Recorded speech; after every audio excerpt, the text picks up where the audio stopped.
Hello दोस्तों, नमस्कार। Study triangle में आप सभी का स्वागत है। दोस्तों, हम पढ़ रहे हैं सामान्य ज्ञान से संबंधित कुछ इम्पोर्टेंट प्रश्न पूर्ण विश्लेषण के साथ, जिसमें हम आपको इतिहास, भूगोल और स्टैटिक जीके के कुछ इम्पोर्टेंट प्रश्नों के बारे में जानेंगे।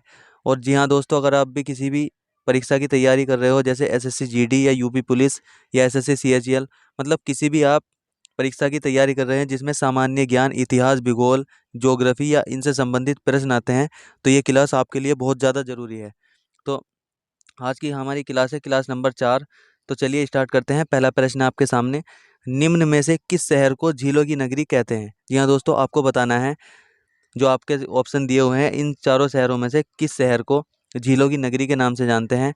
आपके सामने ऑप्शन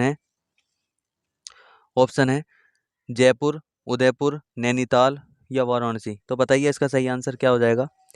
इस प्रश्न का सही आंसर हो जाएगा ऑप्शन नंबर 2, उदयपुर। जो है, उदयपुर को हम झीलों की नगरी बोलते हैं या झीलों का शहर बोलते हैं। अगर हम उदयपुर के बारे में बात हैं तो यही एक इसकी इम्पोर्टेंट बात है। यहाँ पर यह एक पर्यटक स्थल है जहाँ पर लोग घूमने जाते हैं।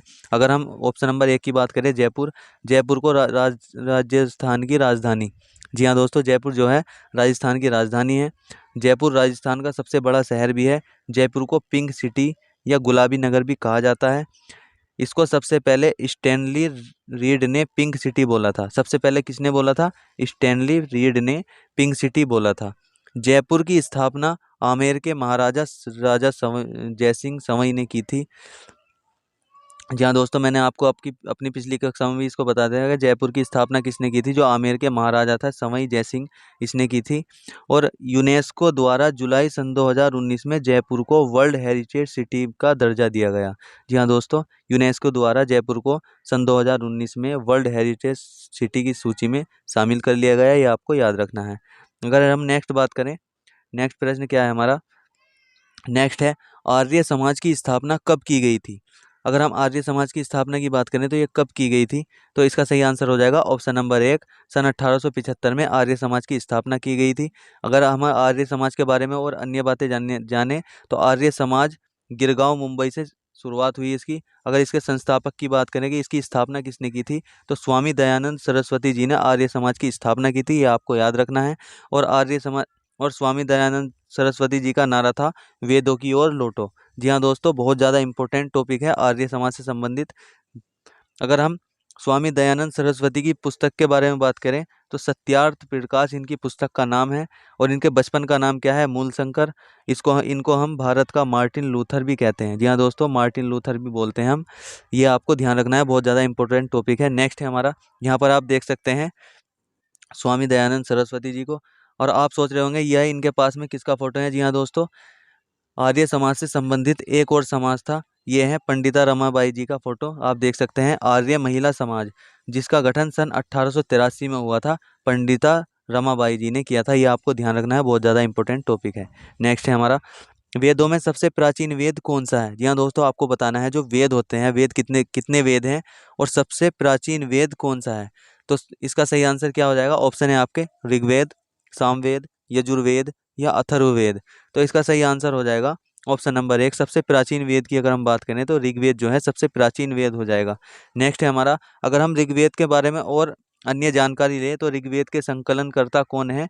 कृष्ण द्वैपायन वेद व्यास। बहुत ज़्यादा इंपॉर्टेंट बात है, ये आपको ध्यान रखना है कि ऋग्वेद के संकलनकर्ता कृष्ण द्वैपायन वेद व्यास जी हैं। अगर ऋग्वेद में बात करें तो 10 मंडल और 1028 सूक्त हैं। और ऋग्वेद को पढ़ने वाला होता या होत्र कहलाता है। यहाँ पर आप देख सकते हैं, होता या होत्र इसको बोल सकते हैं, होता या होत्र कहलाता है। अगर ऋग्वेद के तीसरे मंडल में बात करें तो हम गायत्री मंत्र मिलता है, जो सूर्य देव को समर्पित है।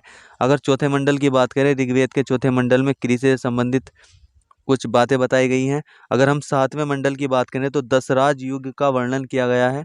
और अगर हम ऋग्वेद के 9वें मंडल में क्या है, तो सोम देवता का वर्णन जो है ऋग्वेद के 9वें मंडल में है। और 10वें मंडल में जाति व्यवस्था है। जो पुराने समय में जाति व्यवस्था थी, ब्राह्मण, क्षत्रिय, वैश्य और शूद्र जो है, ये ऋग्वेद के 10वें मंडल में है। अगर हम नेक्स्ट बात करें सामवेद की, सामवेद जो है संगीत का जनक है। इसको पढ़ने वाला उद्गाता कहलाता है। इसके संकलनकर्ता भरत मुनि है। ये आपको ध्यान रख लेना है। अगर हम यजुर्वेद की बात करें, यज्ञ और कर्म कांडों से संबंधित है। जी हाँ दोस्तों, इसमें बहुत से मंत्र वगैरह जो कि यज्ञ में काम आते हैं वो लिखे हुए हैं। इसके संकलनकर्ता कौन थे? ऋषि विश्वामित्र थे। ये आपको याद रख लेना है।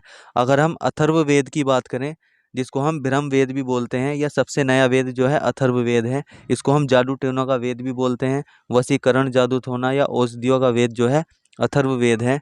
अथर्ववेद में ही कन्या के जन्म पर निंदा की गई है। जी हाँ दोस्तों, बहुत ज़्यादा इंपॉर्टेंट बात यह है कि जो अथर्ववेद है, कन्या के जन्म पर निंदा की गई है अथर्ववेद में। नेक्स्ट है हमारा, नेक्स्ट प्रश्न आप देख सकते हैं, भाभा। जी हाँ दोस्तों, भाभा परमाणु अनुसंधान केंद्र कहाँ स्थित है?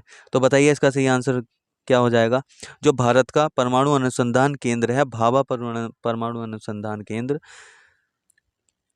परमाणु भाभा ऑटोमेटिक वो भाभा एटॉमिक रिसर्च सेंटर जो है वो कहाँ पर है? तो इसका सही आंसर हो जाएगा ऑप्शन नंबर 1, ट्राम्बे, मुंबई में जो है भाभा परमाणु अनुसंधान केंद्र है। अगर हम भाभा परमाणु अनुसंधान केंद्र की बात करें तो 3 जनवरी सन 1954 को इसकी स्थापना हुई थी। ये आपको याद रख लेना है। यहाँ पर आप देख सकते हैं भाभा परमाणु अनुसंधान जी का फोटो है। नेक्स्ट प्रश्न है आपके सामने, सन 1928 में बारदौली आंदोलन का नेतृत्व किसने किया था? अगर हम बारदौली आंदोलन के नेतृत्व की बात करें तो किसने किया था? तो बारदौली आंदोलन सन 1928 में हुआ था।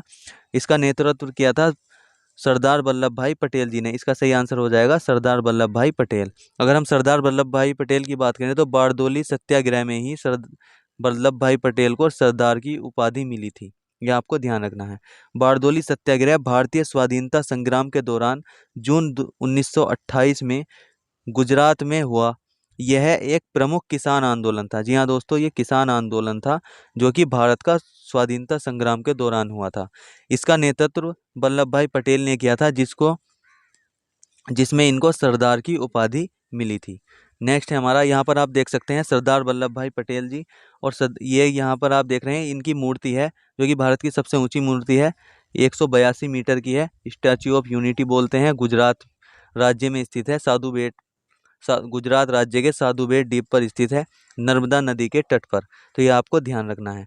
नेक्स्ट है हमारा, तो दोस्तों ये थे कुछ इंपॉर्टेंट प्रश्न। अगर आपको हमारे प्रश्न अच्छे लगे हैं या आपको हमारा कंटेंट अच्छा लग रहा है तो वीडियो को लाइक कर दीजिए, और हमारे चैनल पर पहली बार आए हैं तो चैनल को सब्सक्राइब जरूर कर देना, जिससे हमारे आने वाले वीडियो का नोटिफिकेशन आपको मिल जाए और आप हमारी वीडियो को देख पाए।